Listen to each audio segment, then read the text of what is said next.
México se prepara a elegir un nuevo presidente. 50 millones de habitantes. La quinta parte de la población no sabe leer ni escribir. Esta es la comitiva del candidato Luis Echeverría.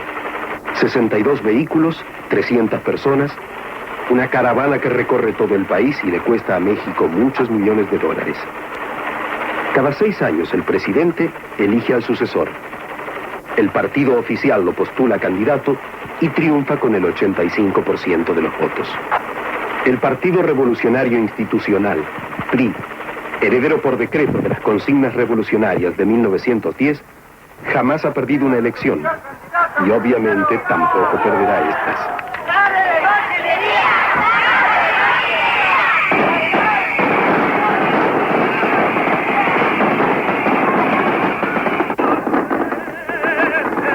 Año cae sobre los mexicanos.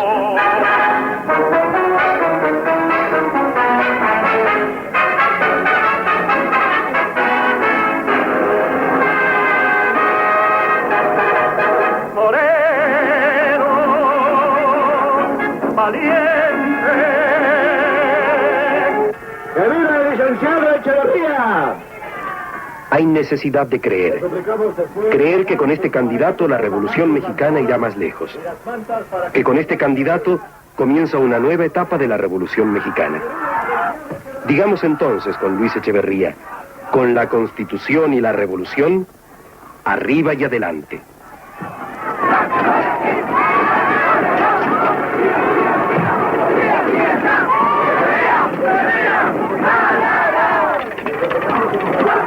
Juventud del Valle de Mezquital, a quien la Revolución Mexicana ha brindado la oportunidad de poder educarse, encuentren usted el hombre que sabrá dar un impulso al desarrollo de la emancipación femenina. Creemos que con usted, en la primera magistratura, la mujer mexicana tendrá más oportunidad de ampliar sus horizontes para dejar de ser solamente la compañera del hombre o el indispensable ser humano en el hogar. Compañeros de partido de Actopan y de toda esta región, si nuestro partido tuviera una seria preocupación respecto al resultado de las elecciones, si efectivamente nuestros opositores representaran un peligro electoral, que esto signifique de parte del pueblo la renovación de su fe en el gobierno de la revolución. El gobierno de la revolución, ese ofrecimiento que el pueblo nos está haciendo, no solamente de su voto. Muchas gracias, compañeros de Actopan, por esta recepción. Estudiaremos todos los problemas de esta región y nos esforzaremos apasionadamente por resolverlos. ¡Que viva el Partido Revolucionario Institucional!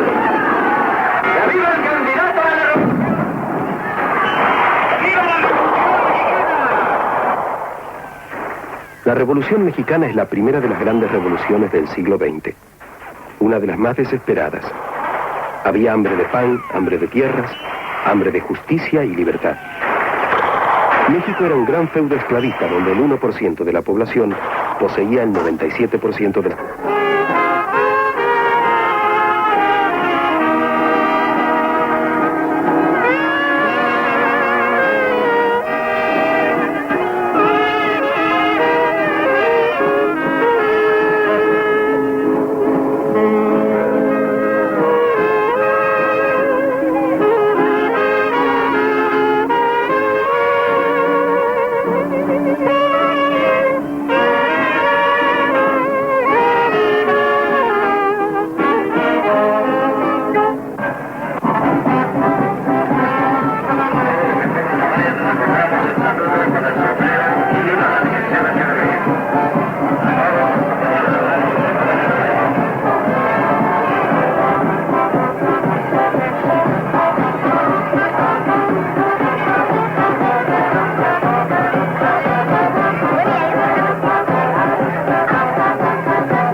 A mis compatriotas de la tierra de Felipe Ángeles el artillero de la revolución.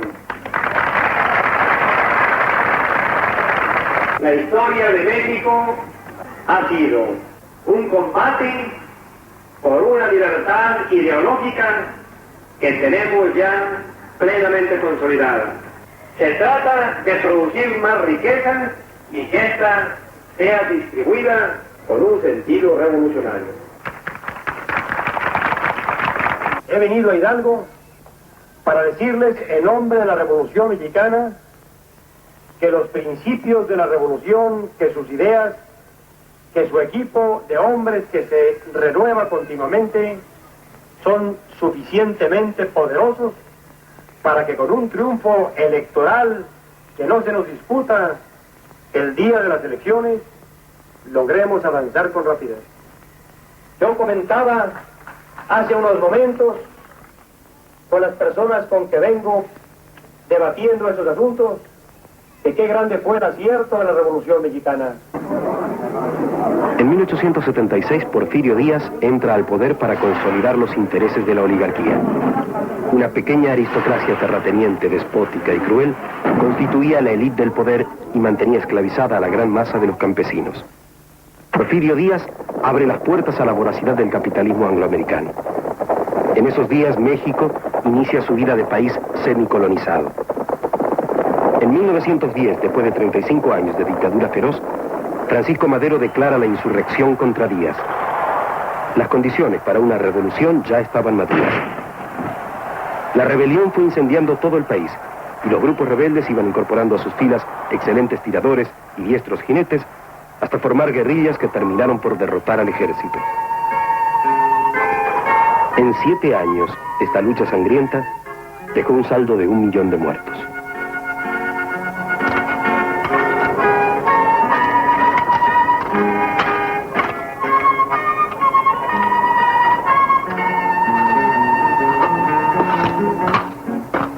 ¿Cuál es su nombre, por favor? Carlos Sánchez Colín. ¿Cuántos años tiene? 73. ¿Usted participó de la revolución? Sí, participé en la revolución. ¿En qué año entró? 1911. Dígame, don Carlos, ¿por qué luchaban ustedes? Por las tierras que en la actualidad ahora las vemos en posesión de nosotros. ¿Qué tenían antes? Nosotros no tenemos nada más de trabajarle a la hacienda de peones. Ahora en la actualidad las trabajamos con nuestras propias manos. ¿Usted andaba con el general Zapata? En sus tropas, con él no, en sus tropas, porque ya le digo a usted, uno es andar con él en el Estado Mayor y otro es andar con otros jefes, luchando por la misma causa. ¿Y cuál era la causa? ¿Qué es lo que buscaban ustedes con la revolución? Pues desalojar al hacendado. ¿Por qué? Por las tierras que tenemos ahora en posesión. ¿Pero por qué querían desalojar al hacendado? Porque estábamos esclavos con el hacendado y ahora somos libres. ¿O no estamos libres ahora? Más que acabar con el dictador Porfirio Díaz, los campesinos se propusieron liquidar el régimen feudal. Si Adelita se fuera con otro, la seguirá por tierra y por mar en un buque de guerra, y por tierra en un tren militar. Derrotado Porfirio Díaz, Francisco Madero entra a la capital el 7 de junio de 1911 como líder indiscutido de la revolución. Pero los maderistas eran una congregación floja de rebeldes independientes que apenas si se conocían entre sí y que carecían de una ideología precisa. No hubo precursores ideológicos. Escasearon los vínculos con una ideología universal. De todos estos grupos, el más claro y concreto fue el Agrarista del Sur, encabezado por Emiliano Zapata. ¿Cómo lo llamaban ustedes? Los Atiles del Sur. ¿Por qué? Cuénteme eso. Porque nos daban el cariz que robábamos vacas, forzábamos mujeres y éramos lo peor para el gobierno de aquella época. Que en vista que don Francisco y Madero no cumplió con el reparto de tierras, aguas y montes, entonces protestamos contra él hasta no vencer o morir. Madero solo era un reformista a medias, pero la oligarquía porfirista no lo creía así. La contrarrevolución se moviliza. El general Huerta asesina al presidente Madero en 1913.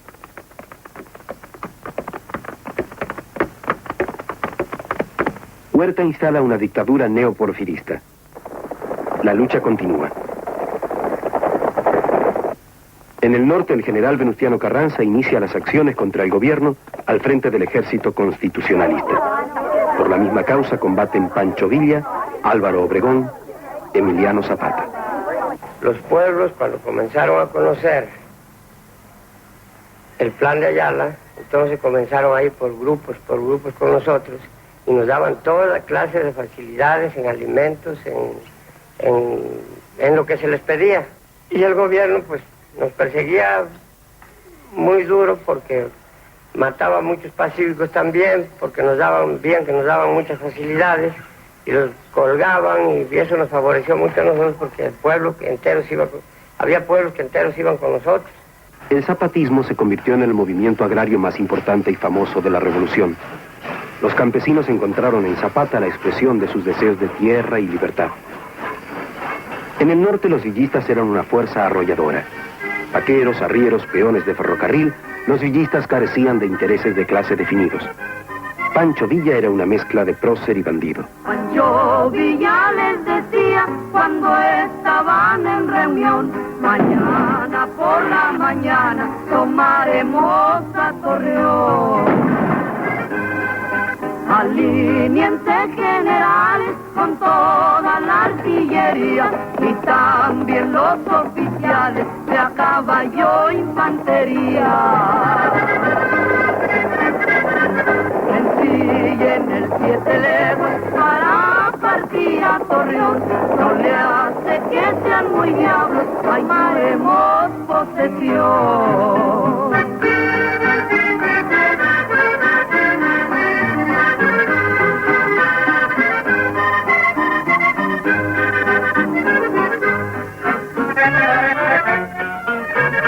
Voy a cantar un corrido de un amigo de mi tierra. Llamábase Valentín, que fue fusilado y colgado en la sierra. Y me quisiera acordar, era una tarde de invierno,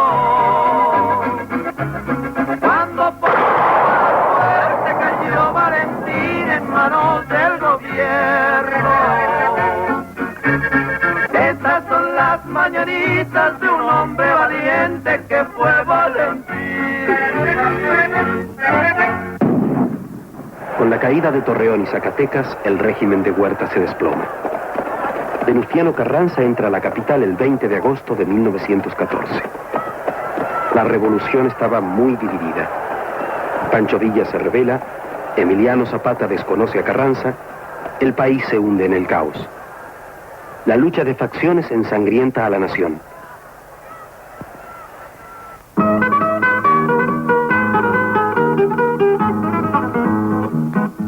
El 6 de diciembre de 1914, las fuerzas de Pancho Villa y Emiliano Zapata ocupan la capital. Con ellos entra lo más popular de la Revolución Mexicana. Pero el zapatismo y el villismo eran solo un punto de partida, un signo oscuro y balbuceante de la voluntad popular.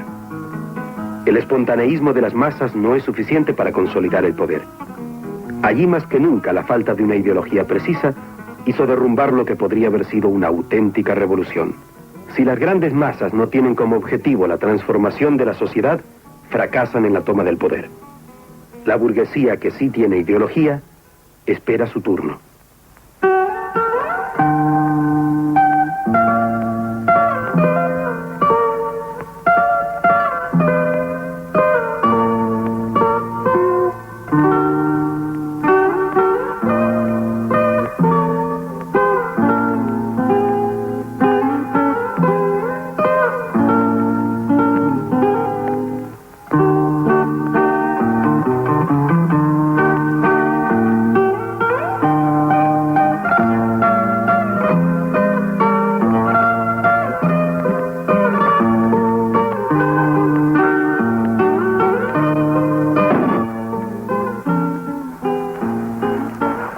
Carranza envía divisiones a luchar contra Villa.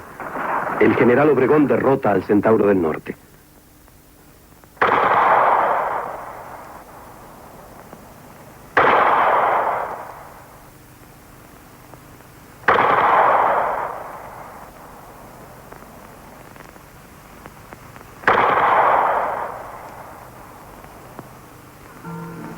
La clase obrera, incipiente aún, se pone del lado de Carranza y Obregón. En 1915, la Casa del Obrero Mundial, dirigida por anarcosindicalistas, decide formar los batallones rojos para luchar contra Villa.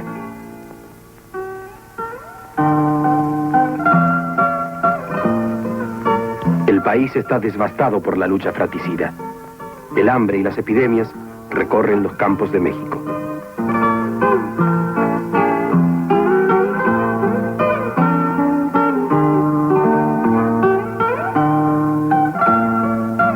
Venustiano Carranza fue el verdadero triunfador de la Revolución Mexicana.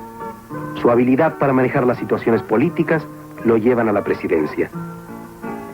Triunfante el carrancismo con los plácemes de la burguesía, Carranza hace muy poco por repartir las tierras. En 3 años de gobierno, solo se reparten 200.000 hectáreas. Los obreros hacen huelgas y son reprimidos brutalmente. El pueblo sigue teniendo el mismo hambre de pan, de tierras, de justicia.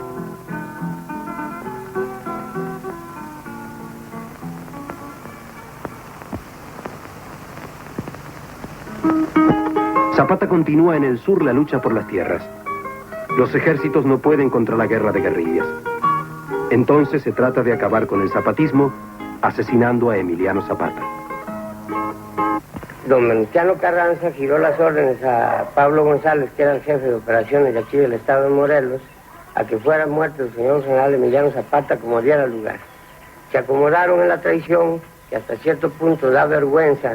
Pues fue un plan que le pusieron desde antes, porque Zapata lo mandó perseguir Jesús Guajardo en los cerros, pero allí nunca pudieron matarlo. Entonces, acordaron, ¿verdad?, de que Guajardo se reuniera con Emiliano Zapata para ver si allí lo podían matar. Y le decíamos, general, lo van a matar. Y no nos hacía caso. A ver tú, échate adelante, se echó adelante la asistente. Cuando iba llegando al portón, le hizo la caravana, los que estaban arriba, nomás eran 2. Tocó un clarín allá arriba, y cuando tocó el clarín, se paran como 30 en un prestil que había, como ahora es. Y le tiran el descargue a Zapata, todos los balazos aquí. El caballo lo rayaron aquí en Lanca. Total, 7 balazos sacó el caballo. Zapata, todavía le levantó la rienda al caballo, para arriba, le paró de manos el caballo, pero en el aire se le acabó la vida de Zapata y se fue de este lado. Se peleó tierra, agua, justicia y libertad. ¿Y qué tienen ahora? Las tierras, la libertad y la justicia, cuando la quieren hacer y cuando no la hacen. ¿Sí? ¿Pero de quién son las tierras, en realidad? Del gobierno. ¿Por qué?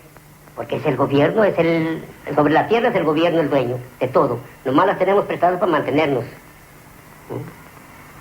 Efectivamente, la Revolución Mexicana repartió las tierras entre los campesinos, pero en forma desigual. Solo el 50% tiene tierras. El resto, 3,5 millones, trabajan las tierras de otros. No se les dio agua para riego, ni maquinarias, ni ayuda. Los campesinos continúan trabajando con métodos primitivos las escasas 5 hectáreas que les dio la revolución. En el sureste, en Yucatán, la situación de 500.000 mayas no puede ser peor. Nada ha quedado de su fabuloso imperio. En Palenque la selva lo cubre todo. Los templos y los palacios han quedado aprisionados por el follaje y navegan semisumergidos en el mar vegetal. Los grandes bajorrelieves conservan el dramatismo, la belleza y el espíritu de la raza maya.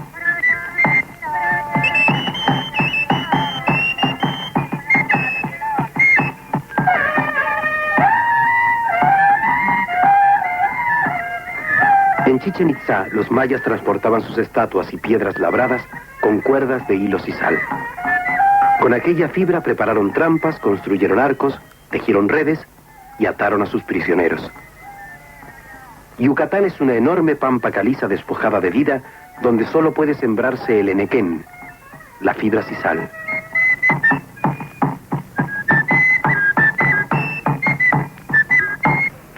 En 1875 se empieza a utilizar el hilo sisal para atar las cosechas de trigo.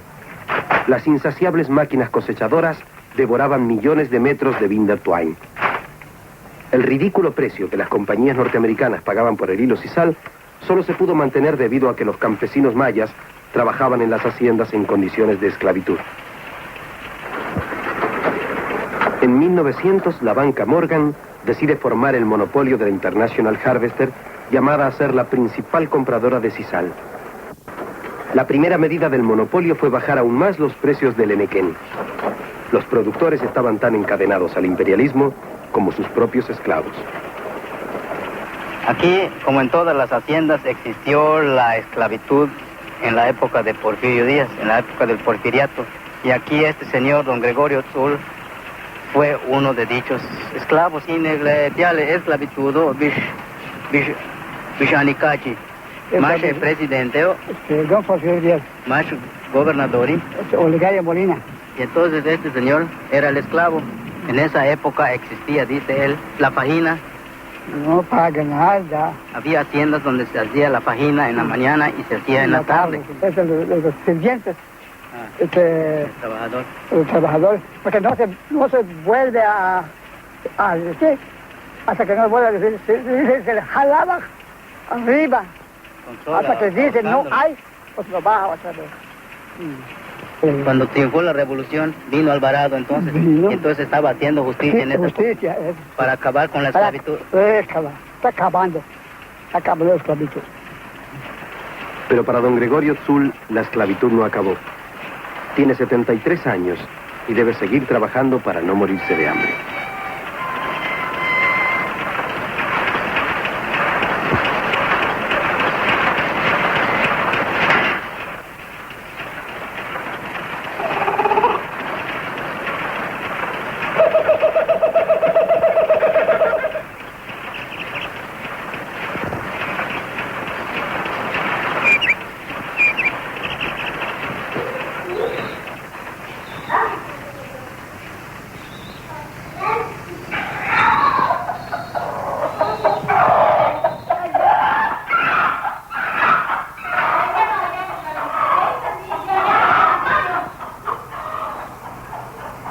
Mi nombre es Antonio López Hernández, nací en Mérida, Yucatán.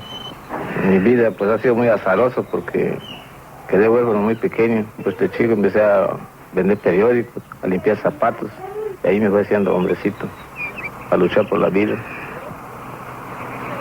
Pues ahí llegué a la edad de 28 años, en que empecé a formar hogar, y busqué una compañera. Hasta la fecha te contamos con 11 chamacos, vivos 9 y 2 fallecidos.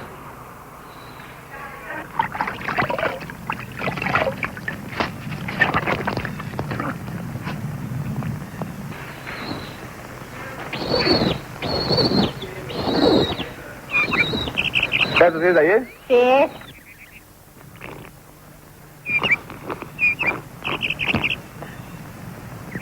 ¿No hay más que esa? No hay. Ahora, trata de buscar más sencillo porque así no endurezca mucho.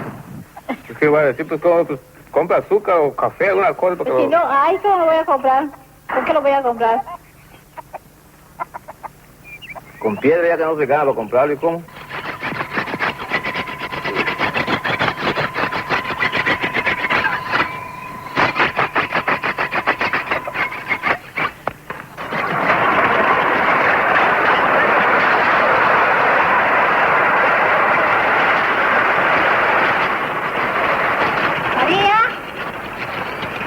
Chayo, ese molino que muera don Daniel. Chayo, tómalo. Que lo muera rápido don Daniel. Es tarde. Pero lo muela bien porque todo está en pronto. Vale, está bien.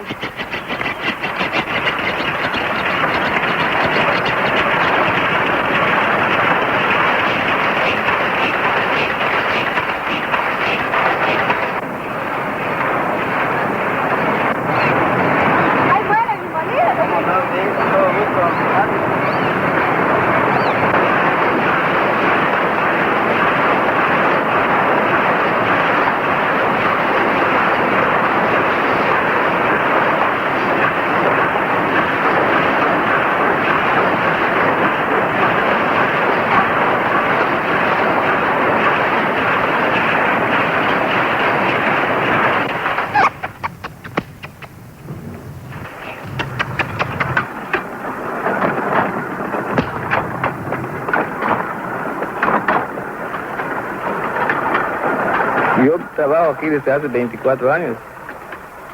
Pues nos correspondió a 4 hectáreas de terreno cada quien.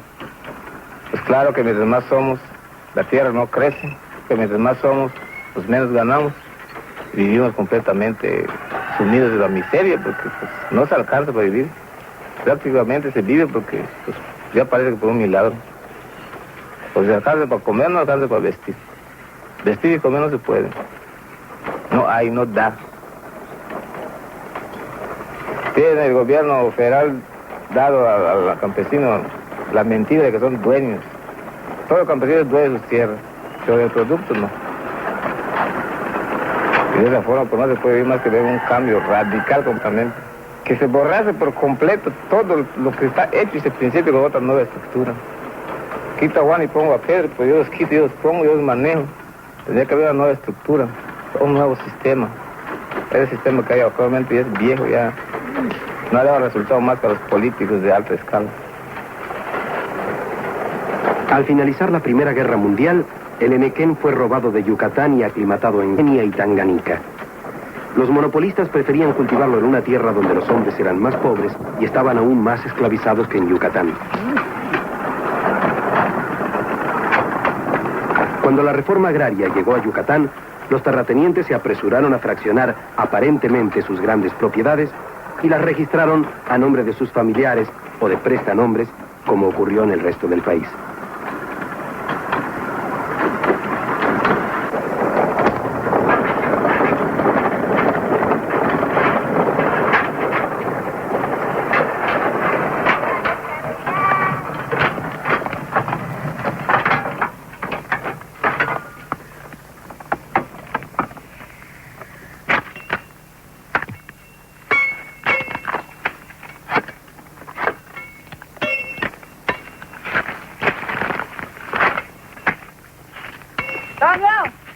Pues para mí, a campo llegó solamente de la revolución el dicho ese de que tierras para el ejidatario.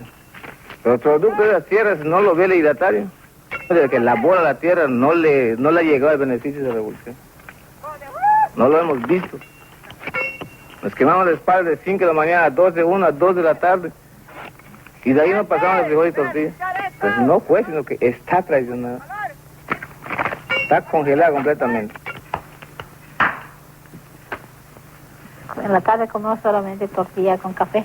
Pues en la mañana no desayunamos. Hasta el mediodía sí hay para la vianda. Si no hay que hacer un huevo, 2 huevos para todos ellos. Un poquito y ya está. Él a veces así como me dice que coman mis hijos, y se dicen que sea yo que yo no coma. Me conformo con un poco de masa que me bata así, con eso. Eso toma y se va a trabajar. Acá de las tortillas viejas voy a almorzar. Aquí las tienes.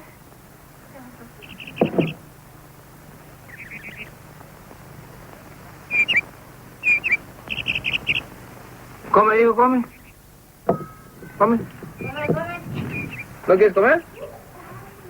No mueve la chola, pues no habla.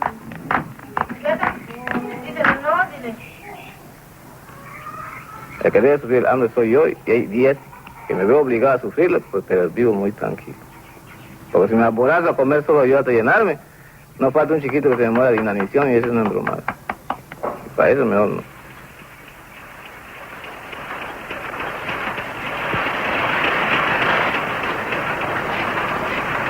Buenos días, hermano. Buenos días. Mira, hacer si puedo hacer un servicio. Necesito que me facilite 20 pesos. Antonio, hace 2 días que te di un préstamo, no se puede seguir dando más. Pero debe comprender que mi situación es bastante crítica y eso lo hago por poder vivir. La semana que viene me descuento lo que debo y la próxima semana pues me facilita usted para seguir la otra. Un poco mejoría que hay en el trabajo, pues establo toda mi deuda. Cuando se alcanza semanalmente no sobrevive uno más que para no morirse de hambre. ¿Y cómo lo vamos a hacer? Pues trabajo, ¿no? Me lo descuenta usted y después me facilita otro día a otro para pasar la semana siguiente y así sucesivamente hasta que mejora la situación. Es cuestión de buscar remedio a la vida. Bueno, todavía te voy a dar los 20 pesos, ¿no? Hasta la nota.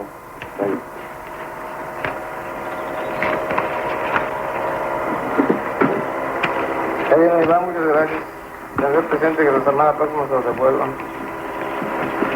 Estoy apuntando el puente. ¿Que la política oficial, la política del gobierno está equivocada? Pues, según vemos en la forma en que está actuando, pues uno se tiene la convicción de que sí está equivocada, porque no da la libertad de comercio, o sea, la libertad de vender tu enequén a quien te dé la gana, sino que tiene uno que recurrir a ellos directamente. Así los desfibres en otro lado siempre tienes que recurrir a vendérselo ahí porque nadie más te lo compra. Verbi, gracias. Si usted, por ejemplo, tiene su enequencito y dice, sus posibilidades lo pueden, usted lo raspa, lo desfibra, lo empaca y lo sube en un camión y dice, lo voy a llevar al estado de Campeche para vender. En la caseta de policía le agarran a usted. ¿Dónde lleva usted eso? Porque ellos empezaron a manejarlo y entonces los pobres campesinos les dijeron que para ellos era la tierra y resulta que para ellos nada. Y entonces ellos salían con muy buenas sumas de dinero. Y veía usted que ya fomentaron sus palacios, fomentaron sus casas y se dan sus buenas parrandas, tienen sus buenos automóviles. Y entonces el pobre campesino, viendo él eso, pues dice, si voy a hacer un buen trabajo para que otro lo goce. No. Entonces voy a trabajar medio día nada más. Siguen viendo que la misma. Y entonces dice, pues vamos a trabajar nada más que 3 horas. Y que en el plantel no vamos a chapear, vamos a pasar corriendo. Y entonces ahí vino, y ahí viene que digan que el pobre campesino es mal trabajador. La oligarquía en decadencia aún conserva los palacios franceses. Esta familia, que antes poseía 21 haciendas, hoy solo cuenta con 14. La casta divina llora por tiempos pasados. Pues antes sí eran muy agradables porque íbamos muy a menudo a las haciendas, queríamos mucho a la gente, todos eran nuestros compadres, nosotros íbamos a bautizar a todos los chiquitos, nos querían mucho, todo nuestro servicio venía de las haciendas, ¿ven? Nos íbamos muchos, nunca hubo mala voluntad entre ellos y nosotros, al contrario, acá la cuestión esa de razas nunca existió. Igualmente nos daba sentarnos con que fuera un indio, que fuera un blanco, que no fuera. Eso de que hay en los Estados Unidos, eso acá nunca hubo. A Dios gracias, ¿verdad? Acá siempre. No, acá nunca. De esos... No, nada, ni ellos se sentían mal ni nada. Y pasábamos unas temporadas muy agradables en las haciendas. Teníamos caballos buenos allá, íbamos allá con los amigos y todo eso a las haciendas, ¿ven? A veraneo. Hoy porque la vemos tan tristes, ya no nos da ganas de volver a ver una cosa que ya terminó su vida. Que ahorita sencillamente lo más indispensable para que la gente no se muera de hambre es lo que les damos el trabajo, porque no tenemos dinero para pagar más. Pero, y en realidad el enequén lo que lo ha hecho bajar mucho también es la cuestión esa sintética, que ahí tienen todas esas cosas ahora, que antiguamente no existía, ¿verdad? Antiguamente una cualquier soga que usted quería tenía que ser enequén. ¿Y qué tal son los trabajadores mayas que usted me estaba contando? Algo flojitos, joven, tienen buen gusto. Pero yo creo que el calor también. El calor también es capaz de agobiar a cualquiera quien tiene ganas de estar trabajando con ese sol.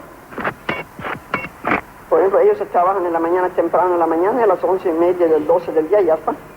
¿Qué le parece? ¿Cómo va a desarrollarse la situación acá en el Yucatán? Pues más vale no pensarlo, joven, porque nos daría una neurastenia profunda.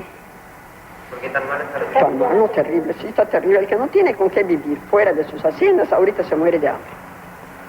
La que no tiene alguna casita o algún hijo que ya trabaja, ¿verdad? Porque ya los hijos ni uno tiene que ver con haciendas. Pero cambió en algo la situación, digamos, en la época de Cárdenas o de Alvarado, así. Cárdenas fue el que nos empezó el mal en Yucatán, en realidad, porque el enequén solo había en Yucatán. Cárdenas fue el que lo empezó a sacar fuera, que tiene él fuera ahorita grandes haciendas de enequén. Lo que la oligarquía jamás le perdonó al presidente Cárdenas fue haber traído la revolución y la reforma agraria a Yucatán. Durante su gobierno se repartieron 18 millones de hectáreas y se trató de impulsar en Yucatán una política socialista. Pero Cárdenas no movilizó a las masas para destruir a la oligarquía, y la oligarquía terminó por adueñar la revolución. ¿Ustedes votaron en contra del PRI? Pues la mayor parte de la gente campesina, sí. Porque están viendo la realidad. Y aquí, en las elecciones en Motul, se descubrió que había individuos así allegados al partido oficial que tenían hasta 3 y 4 boletas de elector para que tenga derecho a votar 4 veces. De modo como no van a ganar en esa forma. Porque ya el pueblo perdió, se puede decir, ya hasta el temor, ya el miedo.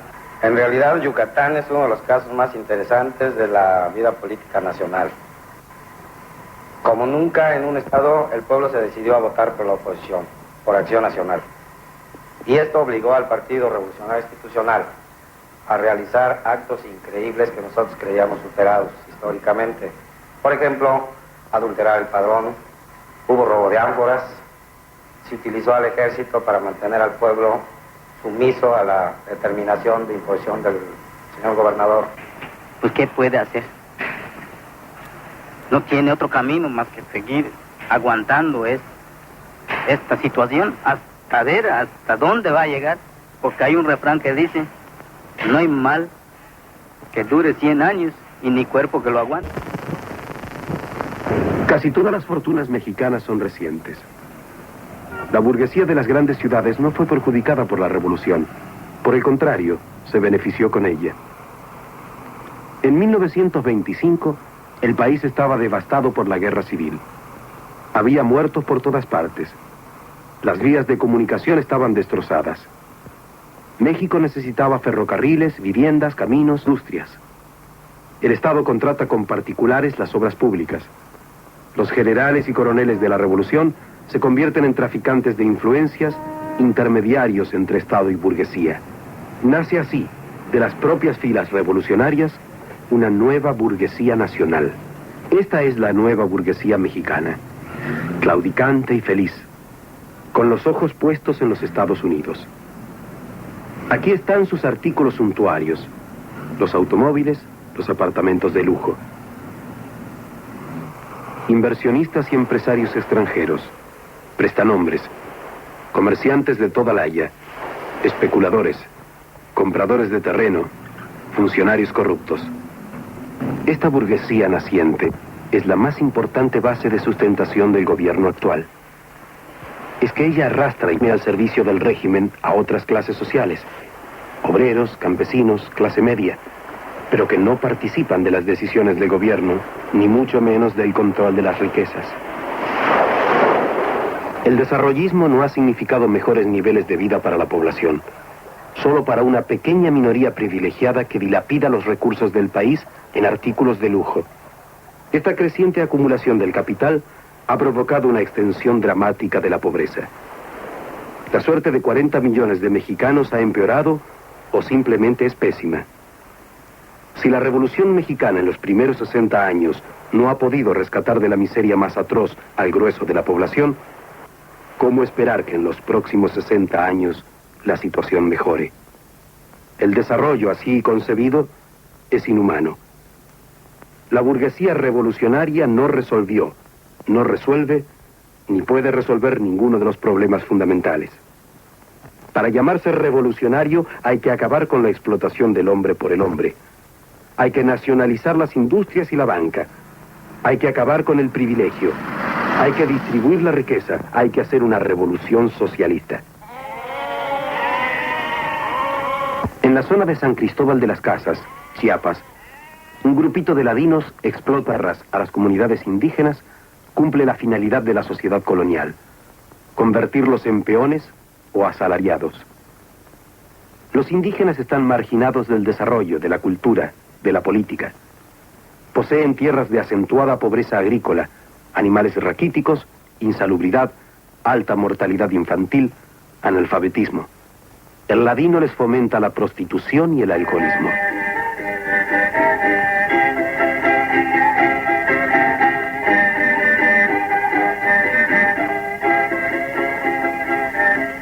¿Cómo te llamas, Se llama Miguel López Panedas. ¿De dónde llevas esa leña? Voy a llevar a San Cristóbal, comprar un poco sal, voy a comprar un maíz, voy a comprar un poco frijol, voy a comprar un poco chicharrón, voy a comprar un poco carnes, ya. No sabemos hablar, no sabemos escribir, no sabe apuntar, cómo se llama, mi nombre. Tenemos tres hijas. Una Domingas, una Manuela, una María. ¿Ya?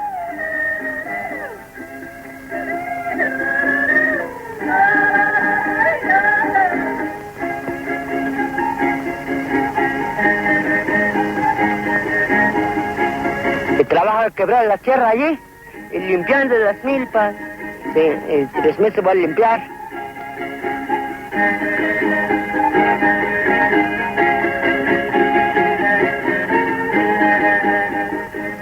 hombres, borrachos del alcohol blanco, los indígenas forman parte del gran grupo de marginales que no tienen nada.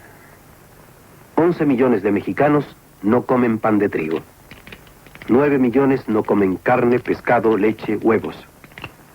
8 millones usan sandalias. 5 millones andan descalzos.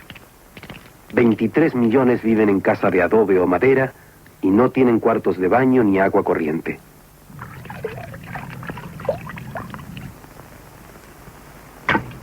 Poco. Tomemos un poco pozol, tomemos un poco café y trabajar.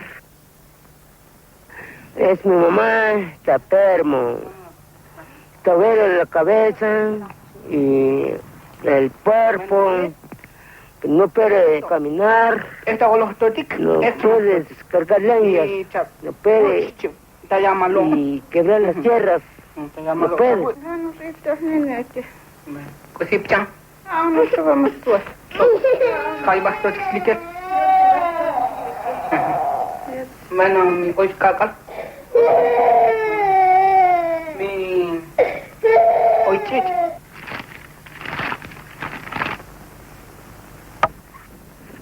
Cortamos leña y agarramos machete, agarramos hacha, agarramos el azarrón, pues que sabe trabajar. Así le vendemos leñas en San Cristóbal, las casas. Pues que si lo vendemos, llevamos ya de 2 pesos, 3 pesos.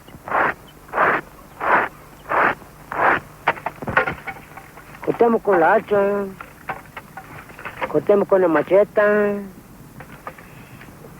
y a cargar, vinimos y por acá, aquí, cargar, pues que cargar como 15 leñas, pues que me vino por acá.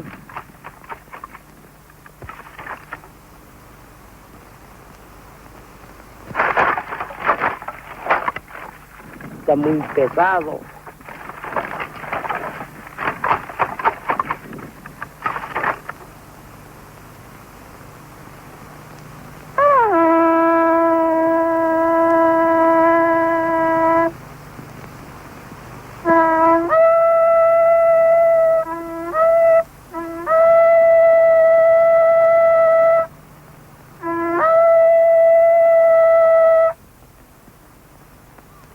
López Panela es autoridad entre los chamulas y es llamado a resolver un pleito en San Juan Chamula. Los indios no confían en las autoridades blancas. Sí, ves de una vez atrás, señor, y esperemos que venga la señora de aquí. Aunque venga mañana. Ah, bueno. La señora viene hoy. El burro queda detenido.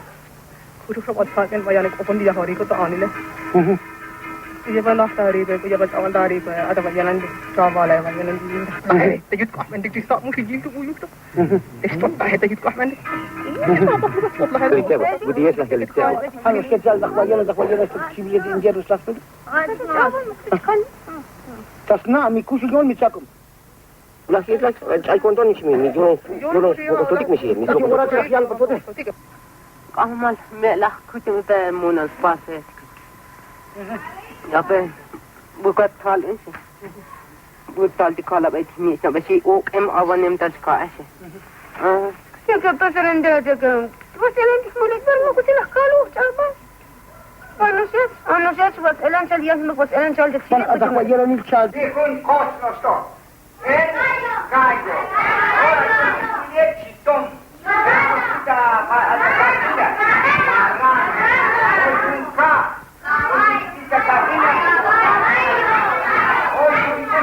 Joyo, ¿dónde Castellania? Bajolote. Tabasco pe ani tabasco pategri. Castellania? Bajolote. Ani que tabasco. Aquí tenemos un niño, pues sí, niño. Es un niño que hay aquí. Entonces, este niño tiene mano, tiene pie, tiene cabeza. La Habana no se escucha para decir cabeza. No tiene pie, cabeza. Ahora sí, Se llama oreja. Ahora, ¿cuántas orejas? ¿Cuántas orejas? Dos orejas. Ahora, si el niño tiene, ¿cómo se llama? El cabello. ¿Cómo se llama? 5 dedos y más 5 son 10 dedos. Ahora, ¿cómo se llama? Ese es mano. Ahora, ¿cómo se llama ese niño? Chamaca. ¿Tiene más? ¿Cómo se llama ese? Camisa. Botón. Chamula. Entonces chamula. Pero un gobierno o diga Estado, pues Estado, Chiapas. ¿Qué dice, vale? Chiapas. Pues sí, Estado, Chiapas. Ahora, pues sí, bandera, pues bandera mexicana. Hay un color, ¿no? 3 colores. Muy bien, 3 colores. Pues sí, dijo un color, ¿no? Verde, rojo. Entonces, pues bien, hasta que es banderas calientes. Entonces, ustedes si quieren saluda a la bandera. Para saludar, ¿la Javi?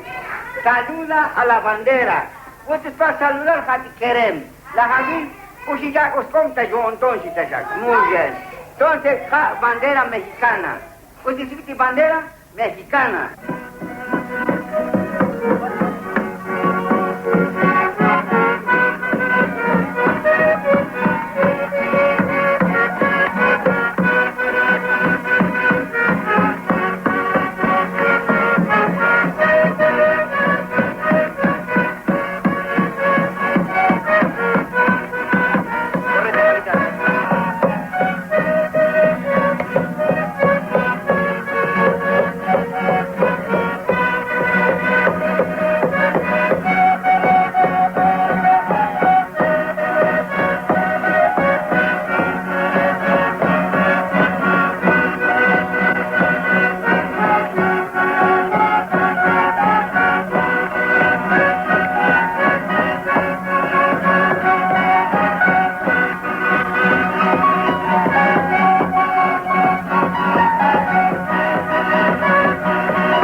Totan Barto, Totan Alan, Totan Molol, Alan me maladena, Tota Yolte, Tota Rapi, ya pasó por lo de la pasa aquí.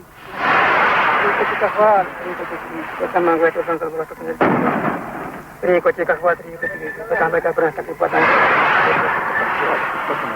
Tota Mangue, Totan Salvador. Somos ignorantes nosotros, somos unos ciegos que no sabemos ni sabemos que vivimos sobre la tierra, pero no sabemos las cualidades de nuestro gobierno.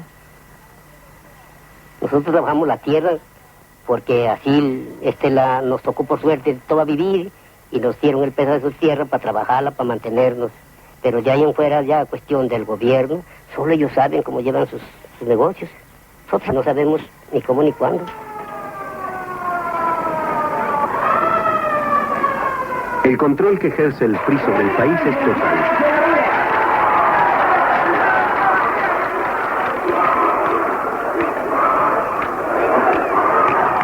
Esta multitud de campesinos son arrastrados a los mitines del partido en camiones oficiales. No tienen la menor oportunidad de negarse.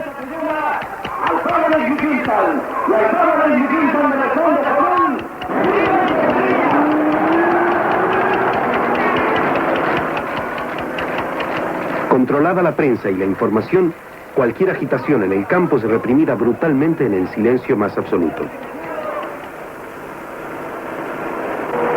El campesino se dice a sí mismo: por unas pinches elecciones yo no me voy a quedar sin trabajo. De todos modos, el PRI va a ganar. El partido, que ha hecho de la revolución una institución firme e inamovible, llega hasta los lugares más apartados del país. Amatenango del Valle, 3.179 indios celtales dedicados casi exclusivamente a la alfarería artesanal. Las tierras que les prometió la revolución jamás las han visto. Aún siguen en manos de un terrateniente ladino.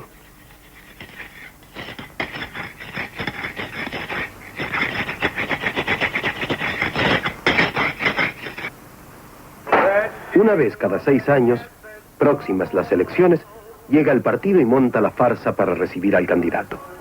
Consigue la comida, la cerveza, la orquesta y empapela la aldea con retratos de un hombre que jamás han visto y que será el diputado por la aldea. El PRI tiene creada la ideología de la pancarta. La pancarta representa la posibilidad de ser visto cuando llegue el candidato. Tal vez mañana el cacique político le diga: has estado bien, Fernández. Te vi levantar la pancarta.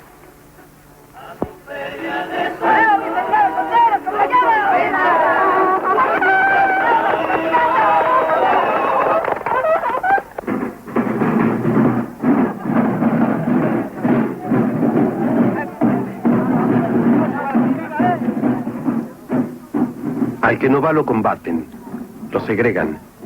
Ese hombre que no está organizado ni tiene una ideología que sustente su inasistencia, vuelve al redil. Distinguidos mexicanos de Amatenango del Valle, ustedes son mexicanos con los mismos derechos que tenemos todos los mexicanos.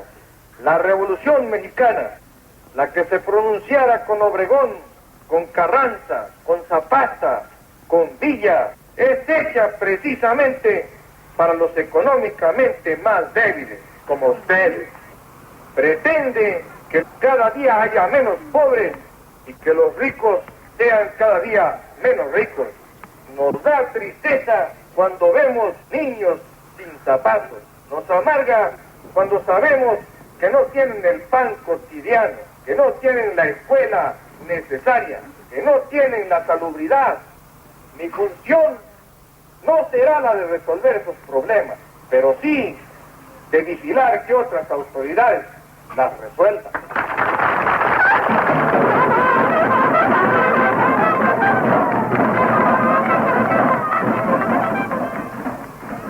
El que está recibe un cuaderno, el que no está no recibe nada. El largo brazo del PRI llega hasta la choza más humilde.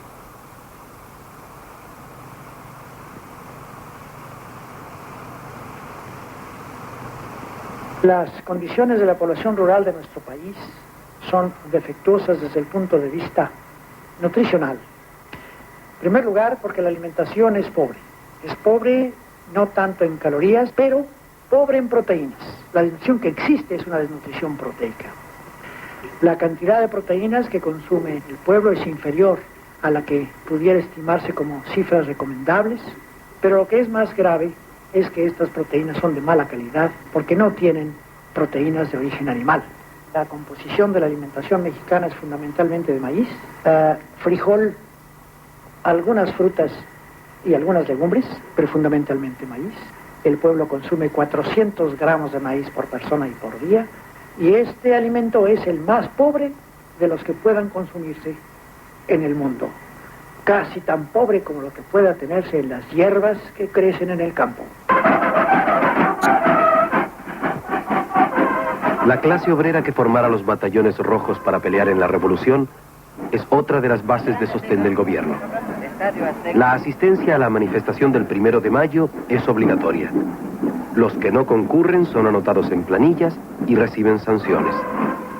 Los sindicatos no pueden oponerse a la política oficial.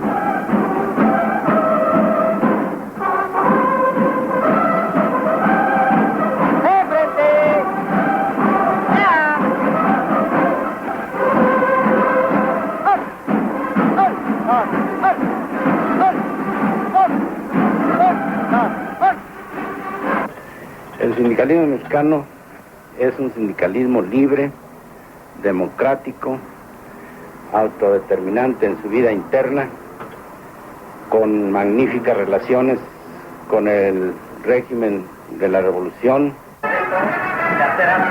Una serie de dirigentes corrompidos, prototipos del gangsterismo traidor, se ha hecho cargo de los sindicatos y una vez adentro han defendido la política de la burguesía en el poder.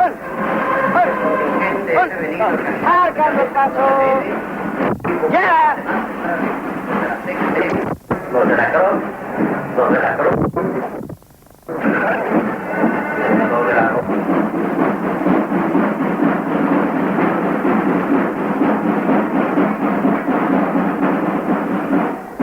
El Partido Popular Socialista, fundado por el maestro Vicente Lombardo Toledano, siendo un partido marxista-leninista, lucha por fortalecer la economía estatal, luchar con éxito respecto a las presiones del exterior. ¿Cómo justificaría usted entonces el apoyo de un partido marxista a la candidatura de Luis Echeverría?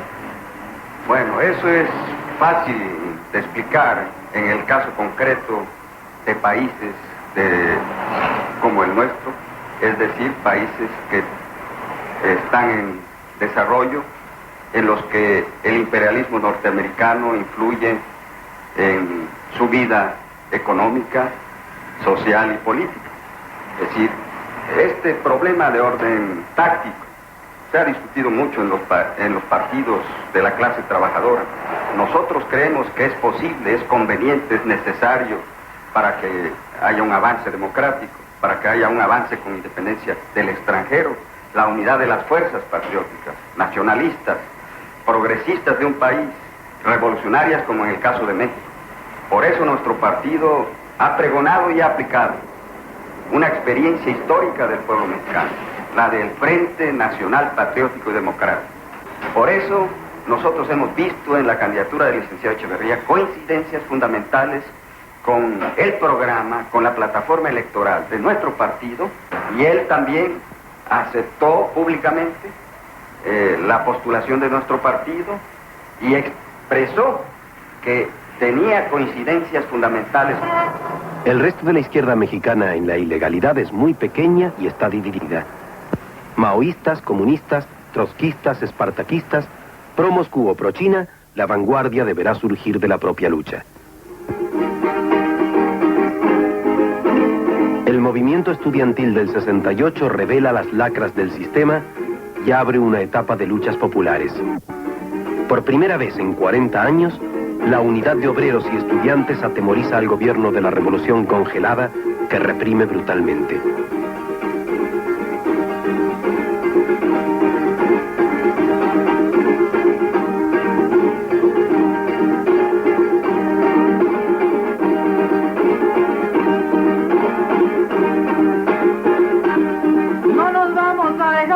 Aceptar el reto y para pronto acabar que chingue su madre cueto.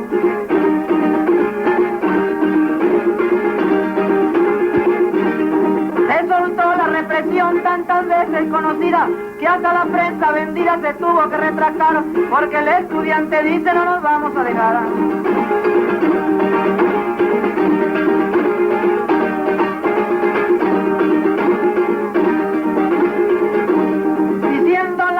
Pura sin afán de molestar, Díaz Ordaz quiere acabar con la ciencia y la cultura. Es cierto que participaron algunos miles de estudiantes, pero era muy curioso ver la coincidencia de elementos, digamos, pseudo-revolucionarios, particularmente militantes del trotskismo internacional, de los grupos espartacos maoístas, ligados a la embajada yanqui. Se pusieron nombres a las aulas universitarias de Mao Zedong, de Che Guevara.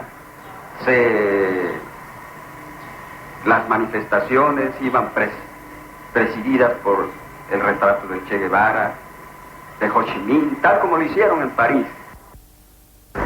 Para nosotros, en una serie de aspectos, una copia extralógica. 2 de octubre de 1968. 300 tanques y 6.000 soldados rodean la plaza de Tlatelolco. Durante 4 horas disparan sus armas contra estudiantes, mujeres y niños. Siendo presidente Gustavo Díaz Ordaz y secretario de Gobernación Luis Echeverría, el gobierno de la Revolución Congelada asesina en una tarde a 400 personas.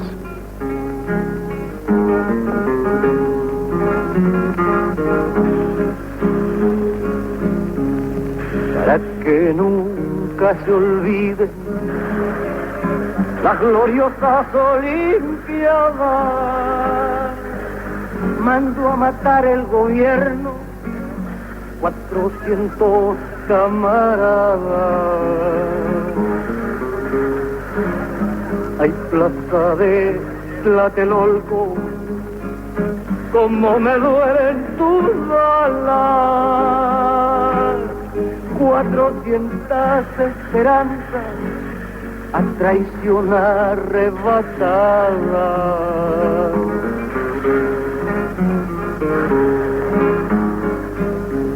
Como harán los granaderos cuando llegan a sus casas, amarán a sus mujeres con manos ensangrentadas.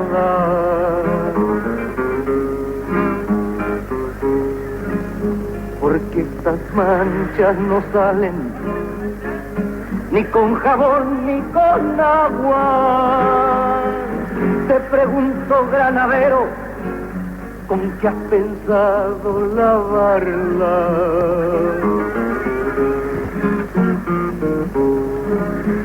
Los estudiantes caminan con la verdad en la mirada. Nada podrá detenerlos, ni las flores ni las balas. Para sus muertos le llevan acciones, no más palabras.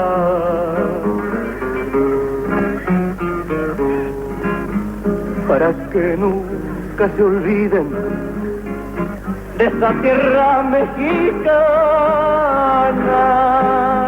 mando a matar el gobierno 400 camaradas.